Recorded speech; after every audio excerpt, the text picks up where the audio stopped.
Hello viewers, আসসালামু আলাইকুম and good evening. তো এখন সন্ধ্যা 6টার মতন বাজে। তো আমি পাস্তা বানানোর জন্য কিচেনে চলে আসি। তো পাস্তা একদম হালকাভাবে আমি পাস্তা বানিয়ে দেবো ওদেরকে। তো দেখতে থাকো ভিডিও ভালো লাগলে লাইক করে দিও। যে দেখো আমি পাস্তা বানিয়ে নিলাম ফটাফট করে। তো একদম কম সময়ের মধ্যে আমি পাস্তাটা ভালো করে রেডি করে নিলাম। তো যেহেতু গরম পড়েছে খুব, তো অত তো ভারী খাবার দেওয়াটা ঠিক না, তবুও আমি দিচ্ছি, কারণ একদম হালকা করে বানিয়েছি।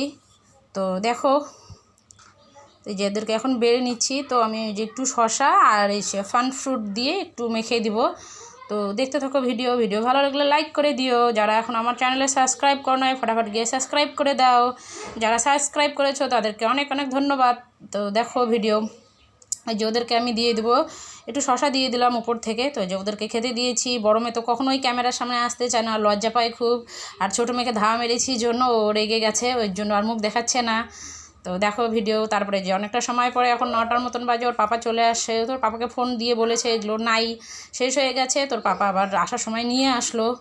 এই যে রিয়াল ছিল, আর একটা ছিল গ্লুকন্ডি, একটা ছাতুর প্যাকেট, আর ওটা জানি কী ছিল, পাঁপড় ছিল, আর এই যে একটা সাবান ছিল। সাবান দরকার ছিল না, তবুও নিয়ে আসে, কারণ খুচরা ছিল না বলে সাবানটা নিয়েছে। তো ওদেরকে এখন দিয়ে দেবো। ভিডিও ভালো লাগলে সাবস্ক্রাইব করে দিও, লাইক করে দিও। Bye bye.